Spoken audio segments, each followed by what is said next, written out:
Gente, vamos abrir a palavra de Deus, Filipenses 3:13. Obrigada, pessoal do louvor. Bênção, bênção. Ministrarmos a Jesus. Filipenses capítulo 3, versículo 13. Melhor, versículo 12. Vamos do 12 em diante. 3:12. Que diz assim: não que eu o tenha já recebido ou tenha já obtido a perfeição, mas prossigo para conquistar aquilo para o que também fui conquistado por Cristo Jesus. Irmãos, quanto a mim, não julgo havê-lo alcançado, mas uma coisa faço, esquecendo-me das coisas que para trás ficam e avançando para as que distante de mim estão, prossigo para o alvo, para o prêmio da soberana vocação de Deus em Cristo Jesus. Amém? Podemos sentar, por favor?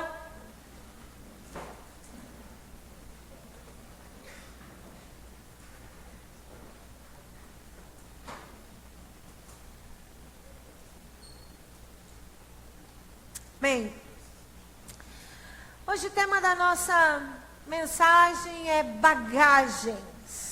Bagagens. Nós lemos aqui o apóstolo Paulo,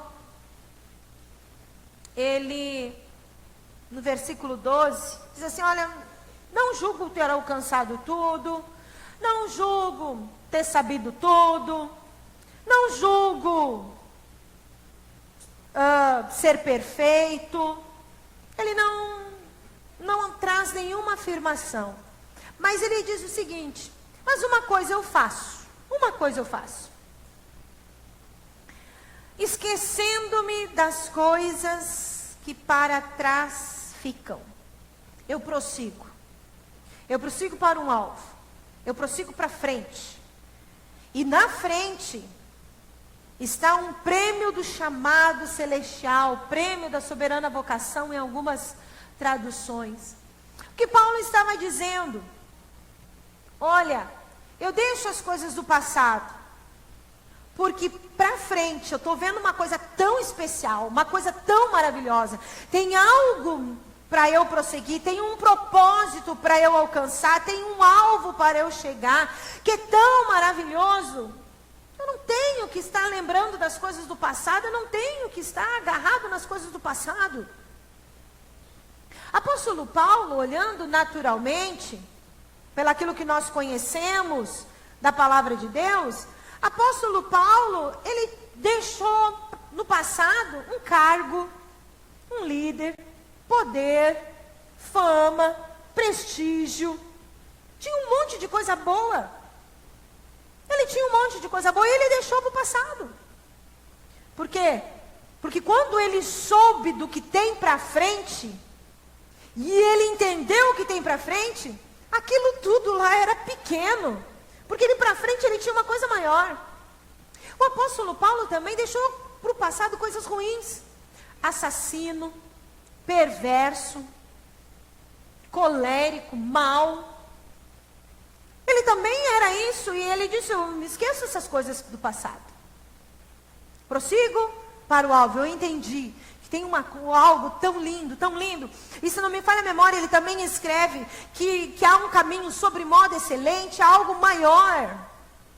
Ele entendeu um sentido, um propósito, ele entendeu o que tem de bom para frente, porque o passado não vai levar a lugar nenhum. A gente gosta de viajar, né, gente? Quem gosta de viajar aí? Gostamos de viajar, gostamos de passear, é bom, né? A gente se empolga fazendo mala.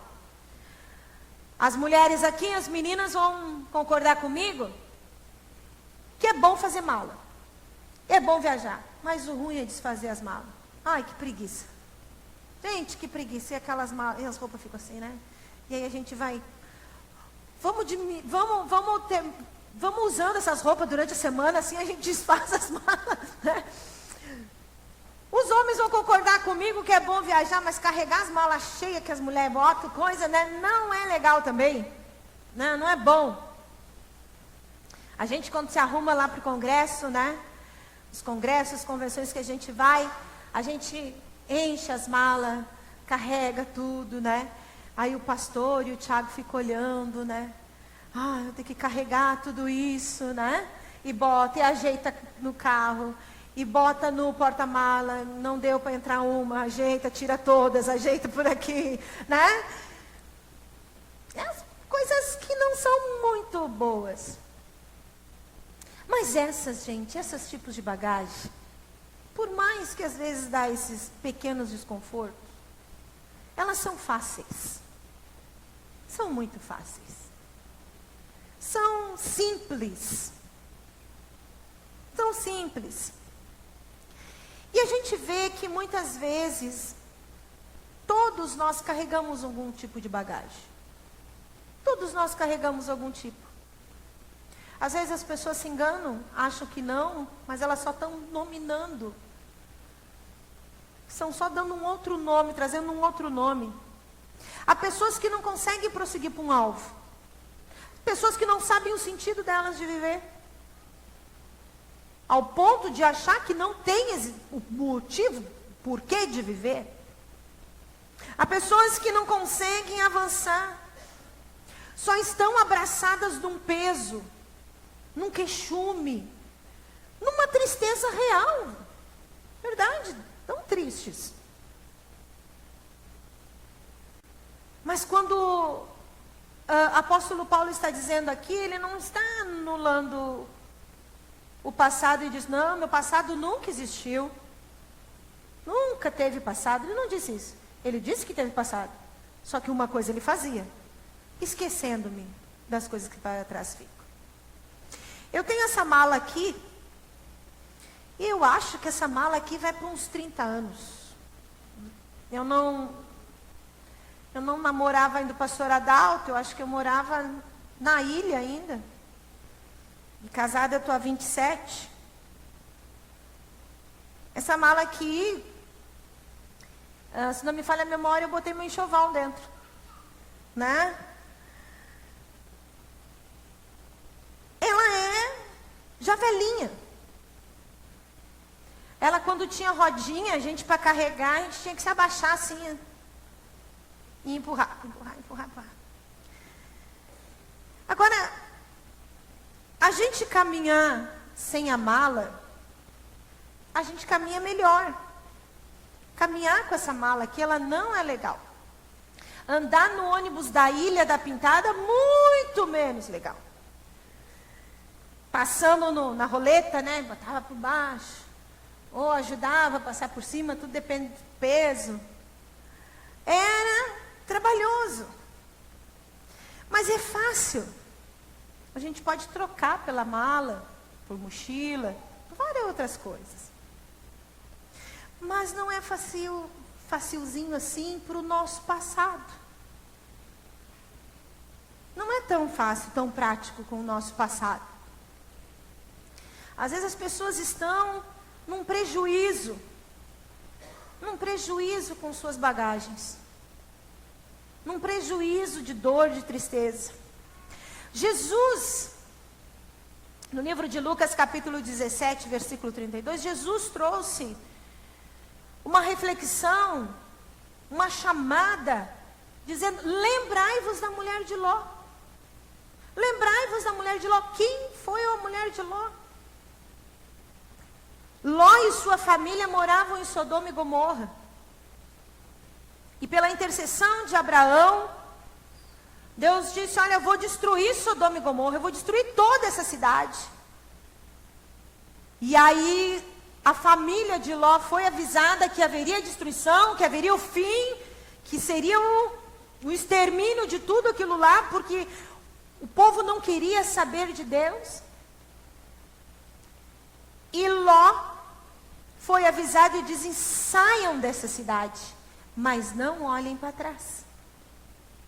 Não olhem para trás. E a família de Ló saiu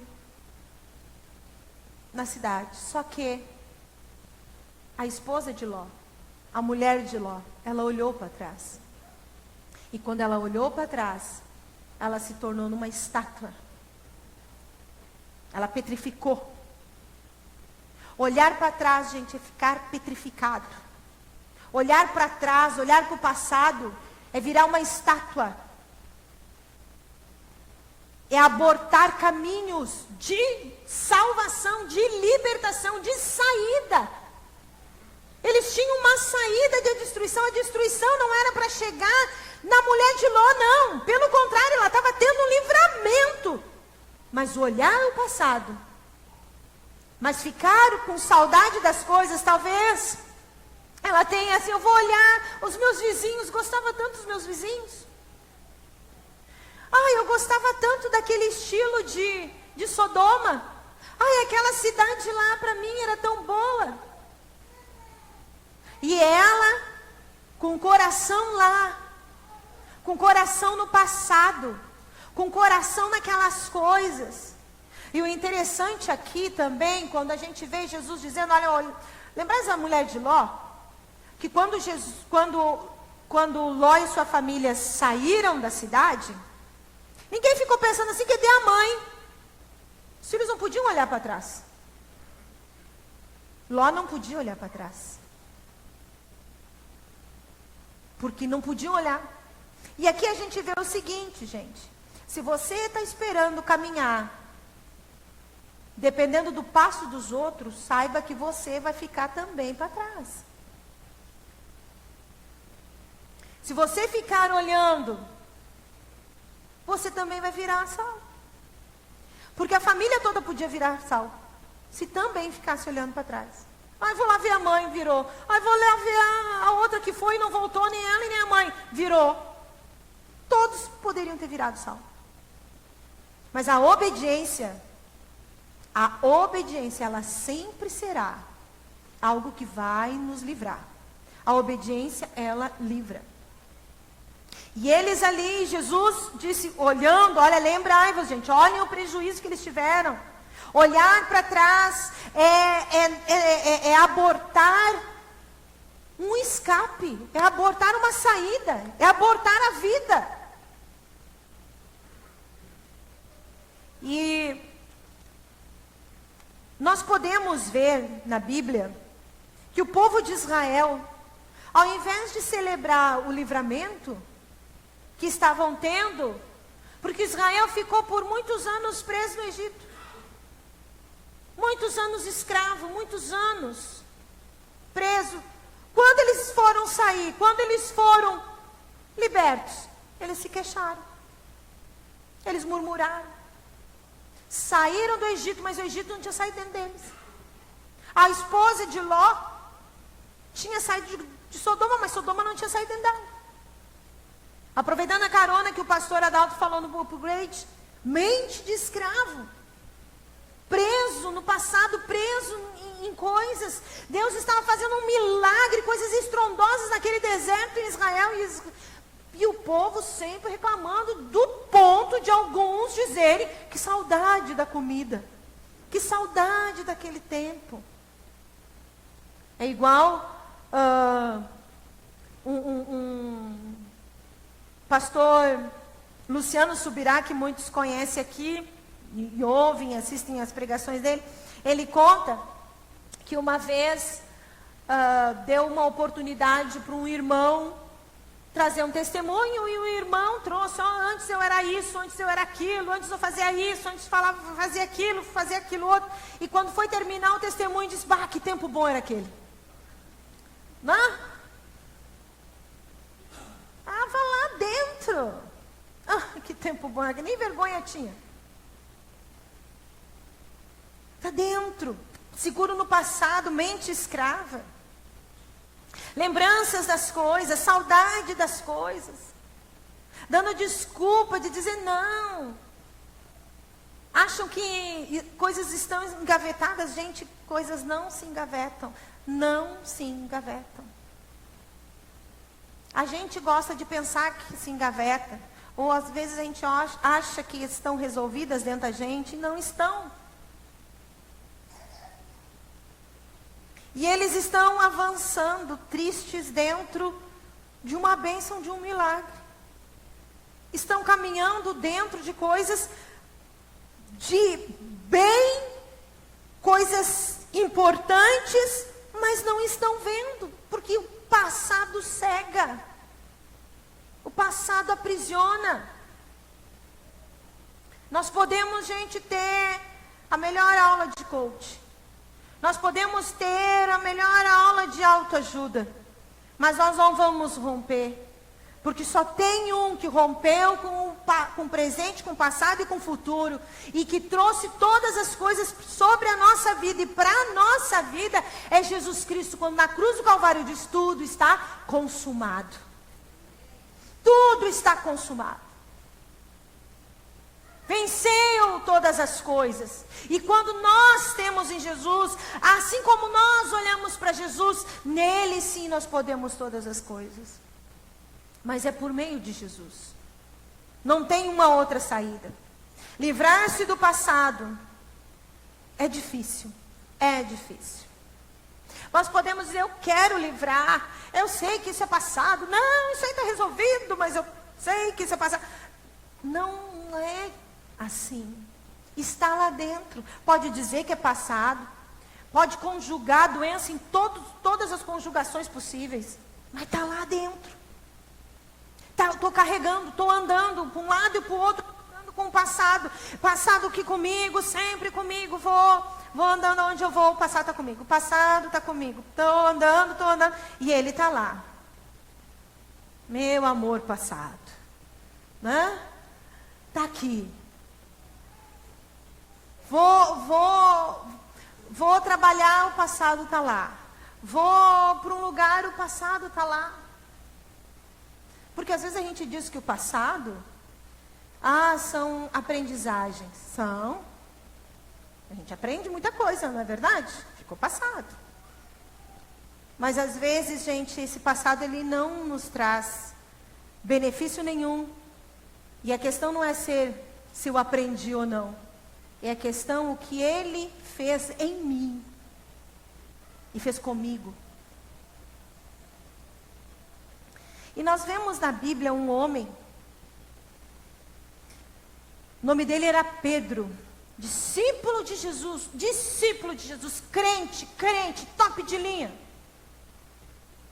Pedro, chamado, obedeceu o chamado, mostrou que queria Jesus, andou com Jesus. Jesus teve um momento que elogiou ele.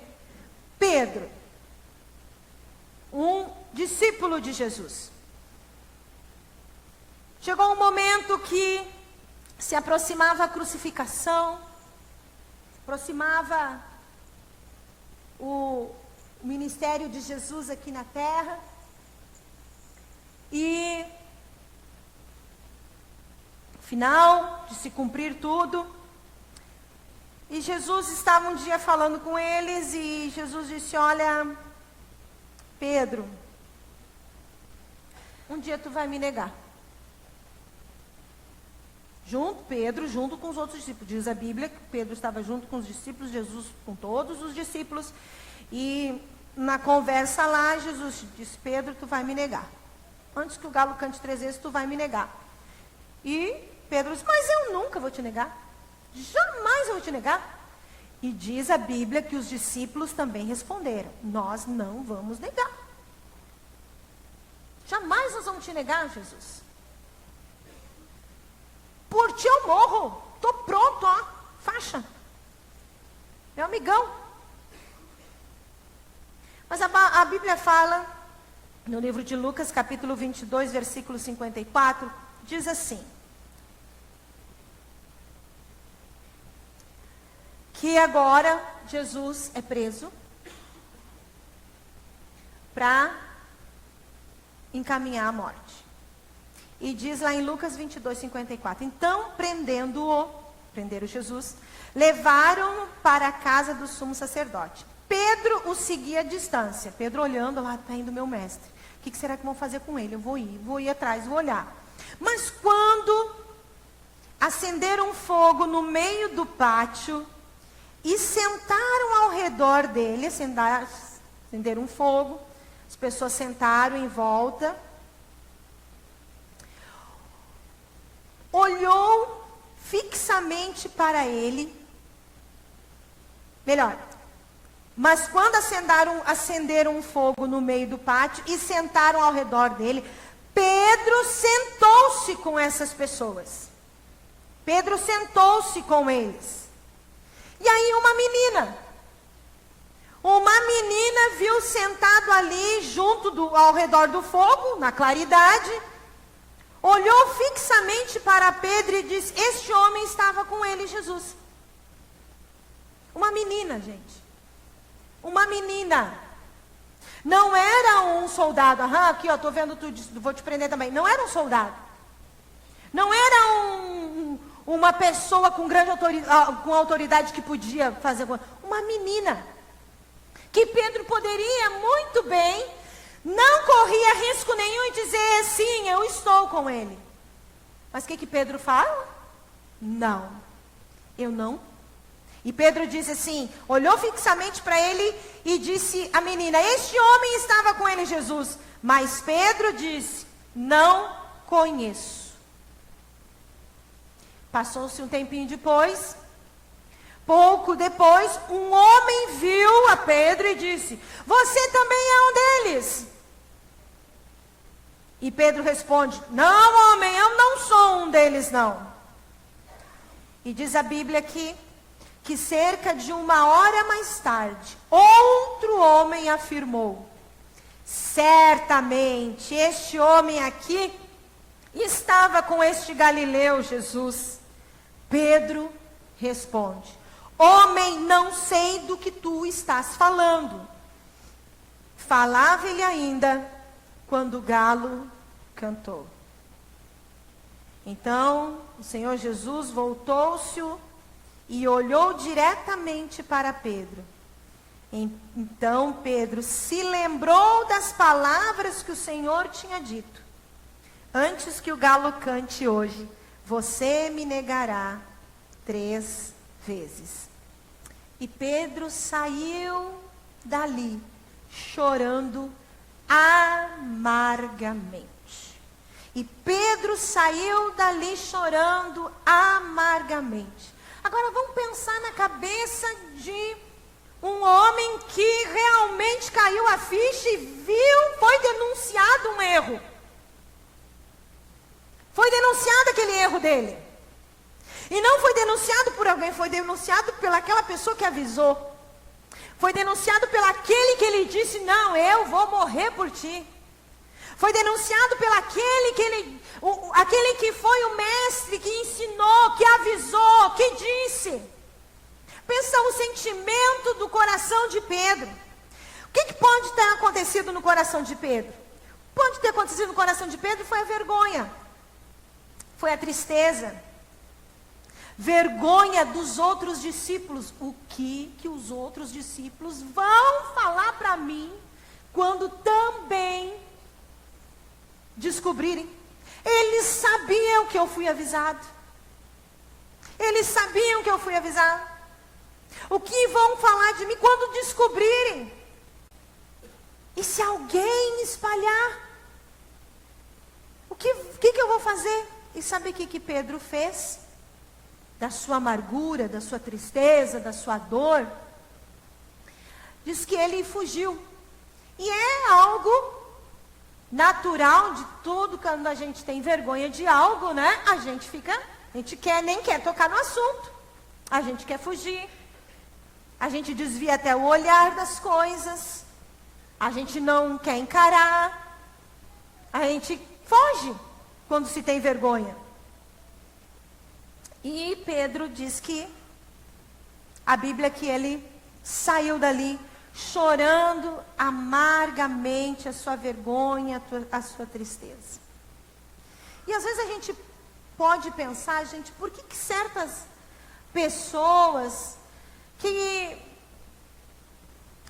andam com Jesus, estão com Jesus, têm vocabulário de crente, falam a respeito da Bíblia, sabem das coisas, e às vezes estão num sentido totalmente fora de um trilho, totalmente fora de um propósito de Deus, totalmente fora e distante de Deus, que antes estavam tão próximos, que antes estavam tão dentro, que tinham tudo com um grande potencial, com um grande talento, e parece que a coisa desanda.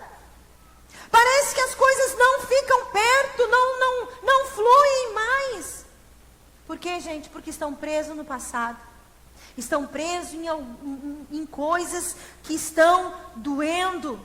E preferem fugir, preferem terceirizar, preferem argumentar. Mas que bom que nós temos Jesus. Que bom que nós temos Jesus. Que a Bíblia fala no Salmo 138, versículo 4, que diz: todos os reis da terra te renderão graça, Senhor, pois saberão das tuas promessas. E as promessas do Senhor, elas não estão longe de nós. E elas não têm fim. Mas quantas pessoas estão lá, às vezes sentindo que querem estar dentro, querem fazer, querem aquilo ali, sentem falta daquilo ali, mas não conseguem romper, não conseguem andar, porque estão presos no seu passado. Estão presos nos seus pensamentos, naquilo que tem como verdade, naquilo que estão lá, dentro do seu coração. E o passado fala, gente. O passado fala. O passado fala. E o que o passado fala? O passado fala que a gente é imperdoável. E a gente está lá com a mala do imperdoável. E o passado fala: você não pode reatar o seu casamento, porque o que você fez é imperdoável. Você não pode ter perdão das pessoas, porque o que você fez é imperdoável. O passado fala: você não consegue avançar na sua profissão, porque aquilo que você fez em outra empresa, em outro local, foi imperdoável. E aí as pessoas que estão lá, carregando a mala do imperdoável, não conseguem avançar. E elas ficam olhando as circunstâncias, e interpretando à luz do imerecimento do perdão. Elas ficam interpretando assim. Qualquer situação elas vão interpretar dentro do que é imperdoável. E assim como elas julgam ser imperdoáveis, elas também são imperdoáveis de dar perdão a alguém. Porque elas estão carregando essa mala do imperdoável. E às vezes as pessoas, gente, elas continuam fugindo. Quando o assunto vem à tona, quando a gente conversa sobre algo disso, é preferível sair de cena, é preferível achar que o problema é a igreja, que o problema é a pessoa. Eu gosto muito de vocês, mas não me tirem a malinha do imperdoável na minha vida, porque isso dói. Eu não quero.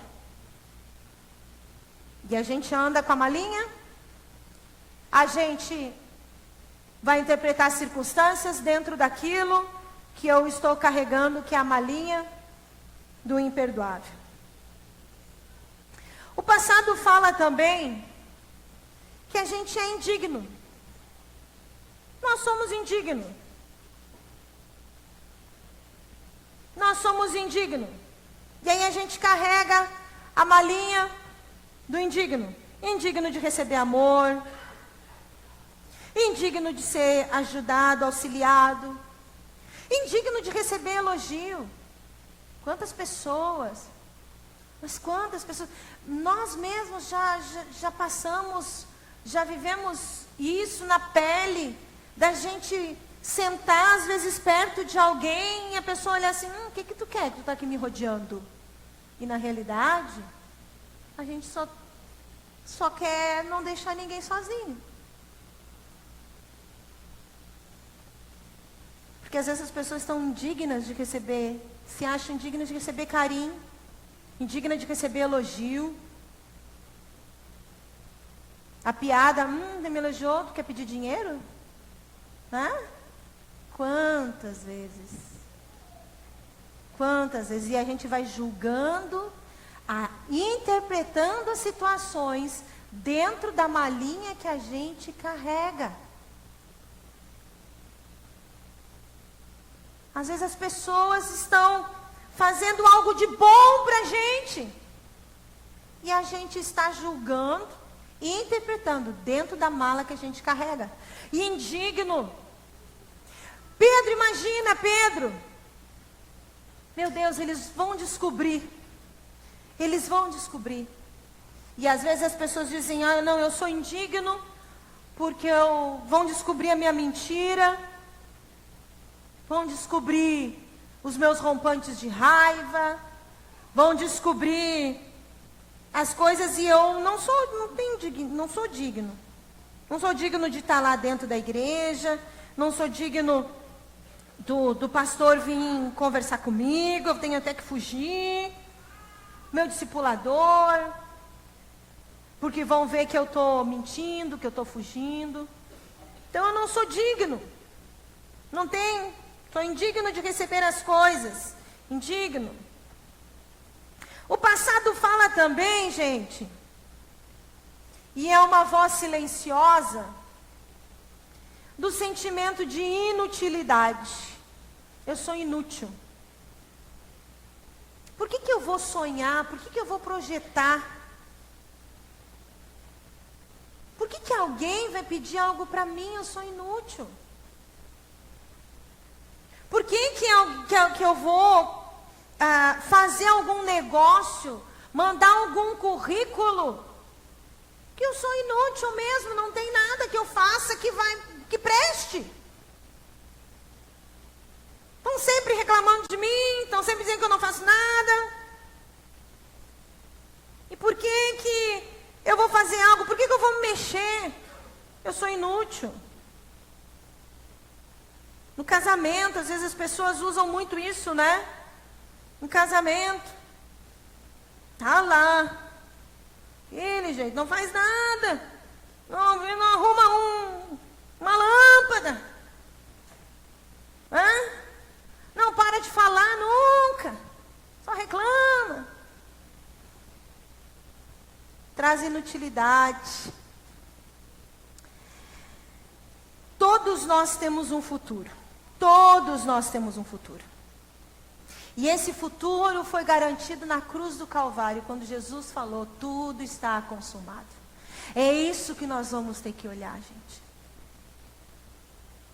Mas só que o grande quê da situação é que a nossa natureza humana, ela vai ser sempre propensa a carregar as nossas malas. Ela sempre vai ser. Ela sempre vai ser propensa a isso. Ela nunca vai querer olhar um futuro. Um futuro que Jesus levou na cruz do Calvário e diz, tudo está consumado. Eu venci a morte. Eu ressuscitei. Eu estou à destra do Pai, intercedendo por vocês. Está tudo pronto. Mas as decisões de largar o imperdoável, o indigno, o inútil, decisões de largar esse passado, traz dor, traz tristeza. Todos nós temos um futuro. E todos nós foi derramado por Jesus esta chave de bênção para abrirmos portas, para avançarmos no futuro que o Senhor tem para nos dar. O passado, gente, não vai construir nada na nossa vida. O passado não vai nos deixar avançar.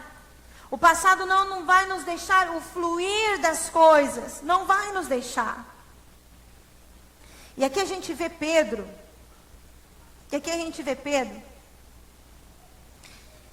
Quando Jesus estava dando as últimas instruções, compartilhando que ia morrer, a ressurreição.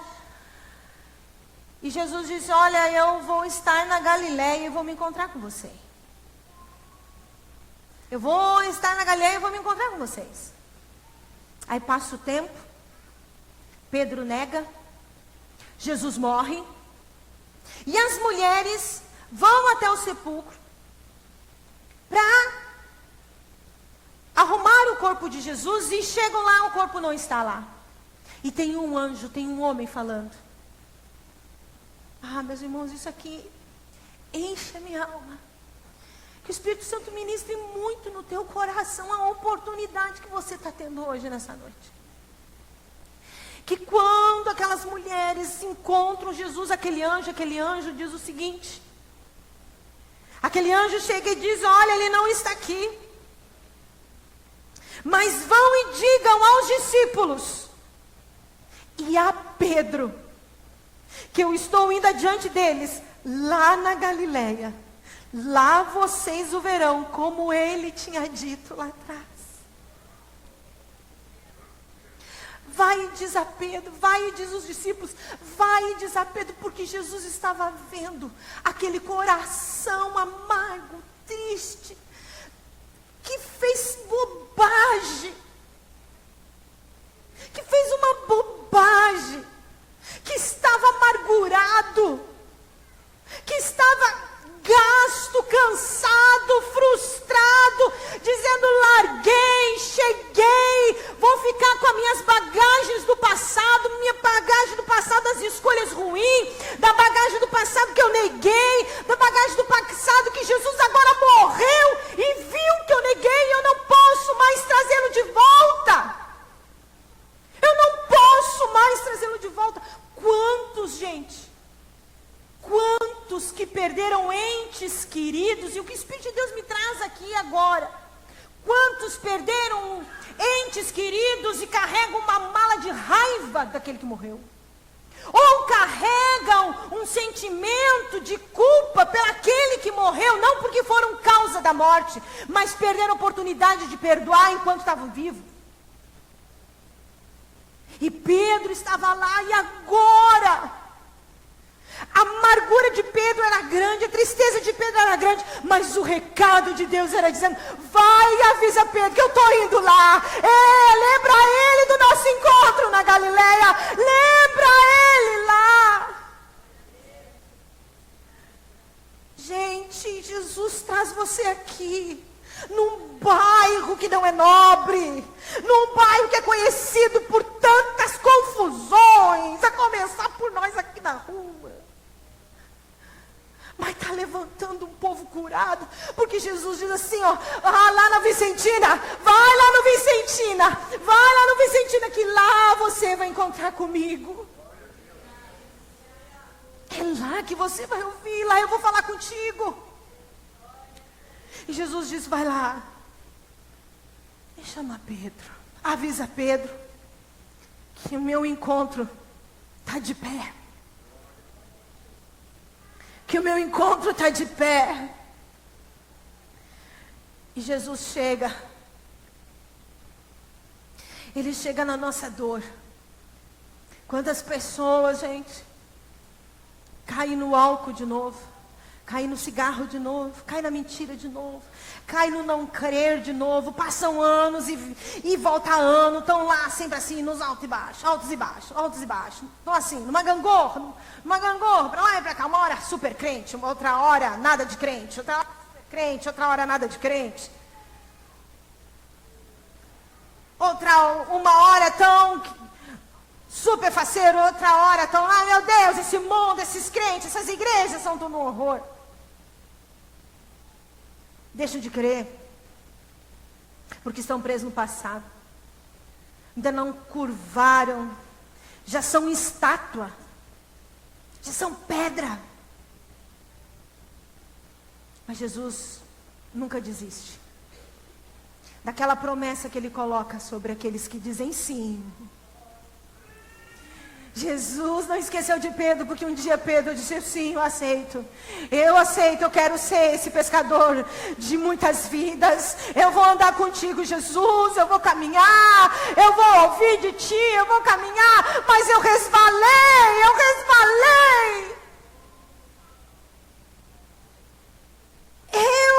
traí Jesus, eu neguei o meu mestre. Mas Jesus estava dizendo: avisa Pedro que eu vou estar lá. Avisa Pedro que eu vou estar lá. Jesus agora, gente, estava no encontro com Pedro.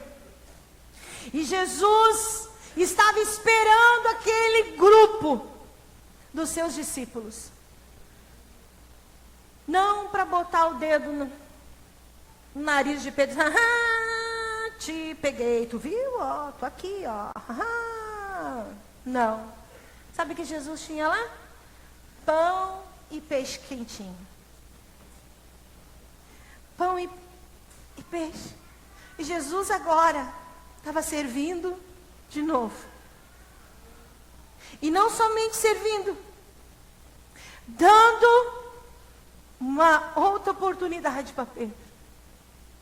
Aquela amargura de Pedro, aquela dor de Pedro de ter negado, Jesus agora está dizendo: e aí, Pedro? Jesus não estava puxando: aí, Pedro, como é que foi lá naquele foguinho lá, né? Eu te vi. Jesus não estava dizendo. Jesus foi terapêutico direto na dor. Porque o que iria curar o coração de Pedro? Reverter o não. E Jesus vai e faz a pergunta certa: Pedro, tu me ama, Pedro? E Pedro: eu amo Jesus. Tu sabe que eu pisei na bola, mas eu te amo. Me ajuda. E Jesus agora de novo reforça. E Jesus agora de novo reforça o chamado de Pedro. Então, Pedro, vai e apacenta o meu rebanho. Vai, Pedro, prega. É futuro para ti, Pedro, não é passado, é futuro, é futuro, é futuro, é futuro. E sabe o que Jesus nesse encontro estava fazendo, gente? Jesus não estava interessado no passado de Pedro. Jesus estava interessado em curar o presente da amargura do coração de Pedro. Jesus não está interessado no nosso passado. Ele conhece o nosso passado. Ele sabe o nosso passado. E a Bíblia diz em 2 Coríntios capítulo 5, versículo 17, que diz: pelo que, se alguém está em Cristo, nova criatura é. As coisas velhas, o passado já passou. Eis que tudo se fez novo. Tudo se fez novo. O passado o Senhor conhece. As coisas velhas o Senhor conhece. Aquelas coisas que estão lá dentro da gente o Senhor conhece. Mas eis que tudo se fez novo. Jesus estava dizendo: Pedro, o que importa é aqui agora. Bálsamo, cura. Porque tu vais apacentar, tu vais cuidar. E a promessa do chamado que eu tive contigo não morreu. Não morreu. E como que a gente consegue isso, gente? É possível, sim. É possível largar essas bagagens. Não somente é possível, como também podemos conseguir largar. Às vezes a gente diz: não consigo, não sei, não consigo largar esse pecado que está sempre me tentando, sempre me tentando, sempre me tentando. E quando a gente diz eu não consigo, e às vezes as pessoas dizem: não, eu não me sinto inútil. Mas quando ela diz que não consegue largar, ela está dizendo que ela é inútil. Sou inútil para largar meu pecado. Sou inútil para conseguir essas coisas. Decidir isto.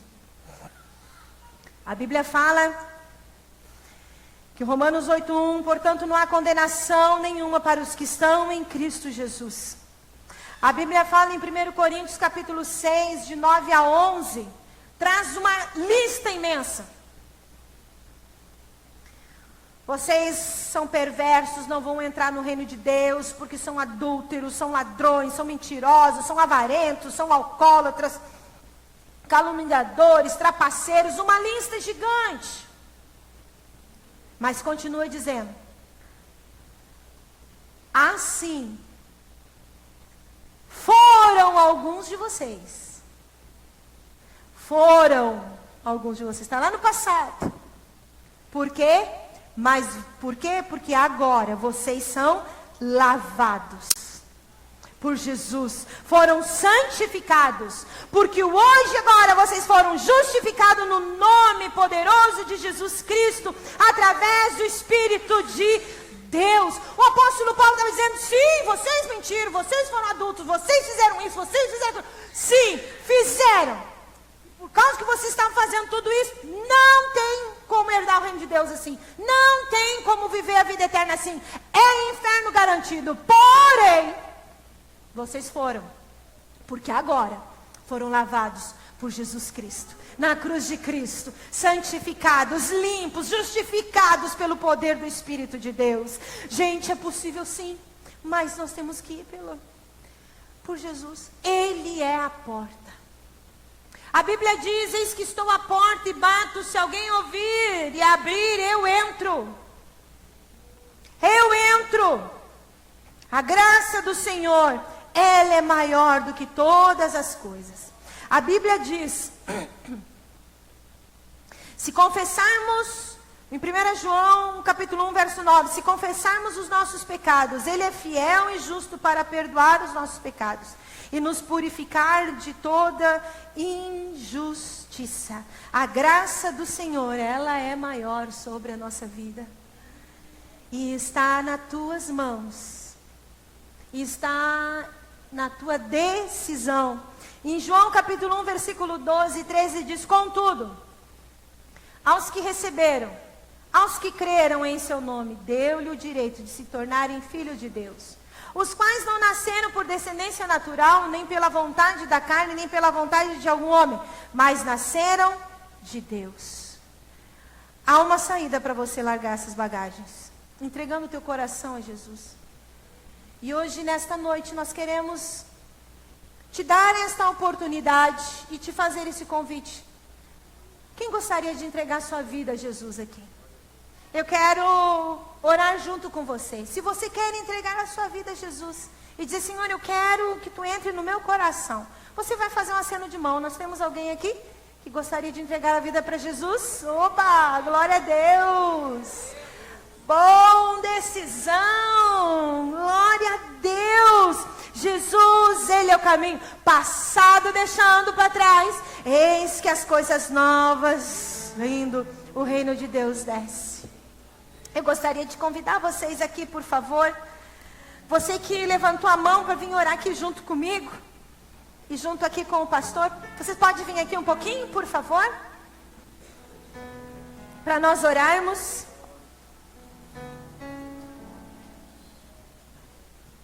É uma decisão. E essa decisão, ela tem uma direção, um prêmio, gente. Um prêmio de bênção. Um prêmio de bênção.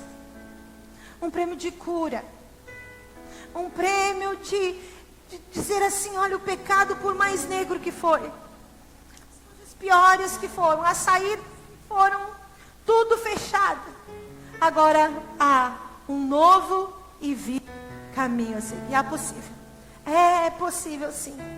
E nós vamos orar. Enquanto o louvor vai estar aqui ministrando, nós vamos estar cantando. E nós vamos estar orando. Se você nessa noite que deseja,